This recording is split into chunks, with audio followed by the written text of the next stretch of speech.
Bonjour et bienvenue sur l'Argus. Je suis aujourd'hui au Cupra City Garage, boulevard de la Madeleine, dans le premier arrondissement de Paris, pour rencontrer Jeffrey Cagne, le chef pâtissier. Il réalise des pâtisseries originales pour la marque espagnole et cette année, il a prévu une petite surprise, un Cupra Tavascan en chocolat façon Touronne. Je vous propose de découvrir ça tout de suite. Jeffrey Cagne, vous êtes à bord du Tavascan, le SUV coupé lancé par Cupra en juin 2024. C'est l'endroit idéal pour parler finalement de votre nouvelle création. Mais avant d'en parler, pourquoi avez-vous choisi de vous allier à la marque espagnole pour réaliser des pâtisseries originales? Moi, je connaissais plutôt les Seat, c'est une de mes premières voitures. Donc ça m'a fait plaisir en fait de pouvoir collaborer avec une marque espagnole.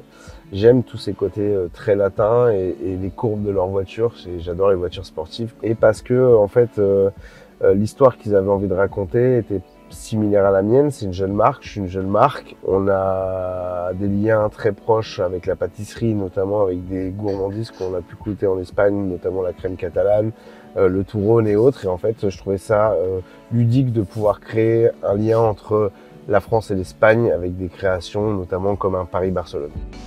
Je roule en Tavascan, donc je connais bien les courbes de la Tavascan.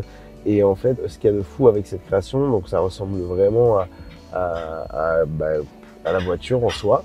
Et au lieu de mettre un nougat, je suis parti plus sur une guimauve à la vanille, sur des fruits rouges pour rappeler un petit peu cette fraîcheur qu'on pourrait retrouver dans un dessert, typiquement une tarte aux fraises ou autre, parce qu'on va arriver dans la saisonnalité des fruits. Coque chocolat, et puis avec ce côté légèrement passé du rouge, mais c'est pour rappeler un petit peu justement ces phares qui sont un peu iconiques de la Tavascan. Quand on voit l'arrière de la Tavascan avec ce logo rouge qui ressort, voilà, c'est un peu comme si on roulait en Tavascan la nuit sur le périph', et en fait les reflets rouges que peuvent provoquer justement les phares de la Tavascan. Alors c'est une série limitée pour Pâques qui sera vendue Cupra City Garage sur Paris et notamment sur mon site internet sur commande, mais c'est un produit spécialement dédié à ce lieu pour Pâques. Donc cette jolie Tavascan sur ce teint un peu sportif et avec un cœur très très gourmand. Je vous propose de nous montrer les étapes de fabrication de ce délicieux Tavascan. On y va? Allez, en route! Alors là, c'est la première étape, c'est l'étape de la mise au point. Là, on est sur un chocolat du Pérou en 64%. Et en fait, ce chocolat, il a besoin d'une courbe, comme tout chocolat. On va le monter à 50-55 degrés sans trop le brûler, parce qu'un chocolat au-dessus de 55 degrés, ça brûle. On va le redescendre à 27-28 et on va le remonter à 30, 31, 32 grand maximum pour avoir une belle courbe de cristallisation et pour avoir un chocolat qui est bien croquant. Là, je vais rajouter juste un peu de chocolat déjà au point pour faire redescendre la température. Une fois terminé, enfin bon, il y a plusieurs choses à faire en attendant, on est peut-être loin du compte, mais ça pèse combien finalement cette réalisation, le Tavascan? C'est une Tavascan qui va peser à peu près 400 grammes, 260 de chocolat, le reste en guimauve et en confit de fruits qui va être à l'intérieur. Et une fois qu'il est à bonne température comme ceci, hop, je vais prendre mon moule. Donc ça, c'est un moule qu'on a réalisé en silicone de la fameuse Tavascan. On a toutes les courbes à l'intérieur, les roues, bon on ne peut pas faire les roues forcément, on n'a pas pu aller jusqu'au bout. Et en fait ça on l'a repris un peu une 3D sur mesure de toutes les courbes les plus importantes de cette voiture, de cette Tavascan. Bien sûr il fallait qu'on retire les rétros et autres, mais pour vraiment qu'on ait ce côté très agressif de la voiture. Ensuite ce qu'on va faire, on va mettre toujours une première couche au pinceau en tapotant un petit peu pour bien récupérer toutes nos formes. Et ce qu'il y a de bien avec le silicone, la différence quand on prend des moules rigides, on n'a pas quelque chose de brillant, on a quelque chose de plutôt mat, assez naturel. 20 ans après avoir commencé ce métier, jamais je me serais dit que je ferais des voitures en chocolat. Passionné de voiture ou pas justement? Bien sûr passionné de voiture. J'étais petit déjà passionné de beaucoup de voitures, mais maintenant j'ai 3 enfants. Et ce qui est fou, c'est que je vois les enfants, notamment même avec la Tavascan qui est éclairée un peu de partout à l'intérieur et autres. Donc les enfants sont attirés aussi par ça, par des voitures un peu modernes, confort et autres. Et c'est la voiture de papa, on a tous vu ça, la voiture de papa et maman, c'est important quoi. Donc on fait une première couche et on voit en fait ça fige. Et en fait après cette première couche, on va lui redonner une deuxième couche. Alors cette deuxième couche, en fait elle est un peu différente. C'est qu'on va carrément le couler dedans. Il faut bien faire ressortir le chocolat. Donc hop, je vais retourner comme ça. Ça, c'est pour enlever le surplus, j'imagine. Exactement. Ce que je vais faire, c'est que je vais le laisser bien s'égoutter, bien figer tranquillement et refaire ça une deuxième fois. Là, en fait, on a fait un sucre cuit. Donc, c'est un sucre à 120 degrés. Et en fait, on va le verser sur un mélange de sucre, de gélatine et de vanille. Donc, il n'y a pas de blanc d'œuf. Donc, c'est pour une guimauve plutôt vegan. Et en fait, dans cette voiture, on va y mettre un confit de fruits rouges.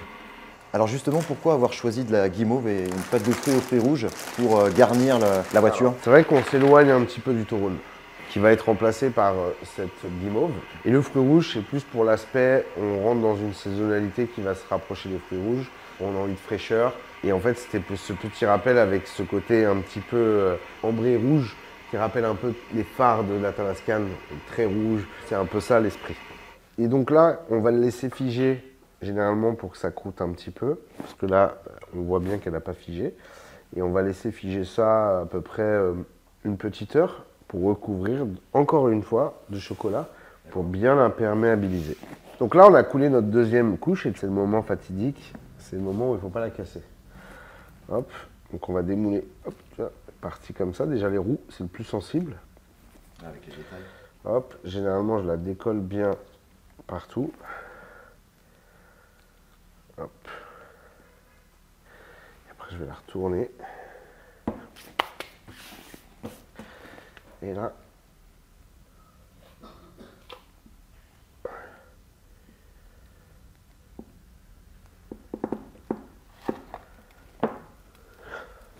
je m'attendais pas à ce qu'elle soit rouge cette voiture, on a mis du chocolat juste à l'intérieur. et ben, c'est le petit secret. Justement, on a passé une fine couche de beurre de cacao légèrement rouge qui est un peu parsemée juste au coup de pinceau pour avoir cette belle couleur ébène. Je ne sais pas si ça te donne envie. Ah si, ça donne envie, effectivement. Surtout quand on a vu toute la préparation. Exactement. On a fait ça comme une miniature, donc une voiture, on pourrait dire presque une voiture télécommandée. Bah là, ce qui serait pas mal, c'est que je te propose de déguster, non? Ah bah je ne peux qu'accepter en fait. Allez.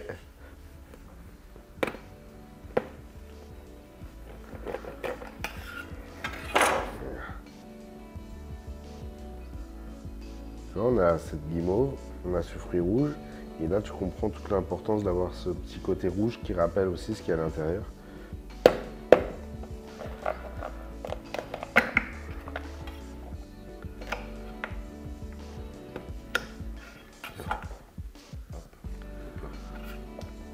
Alors on est sur du chocolat noir, de la guimauve et du fruit rouge. Et santé.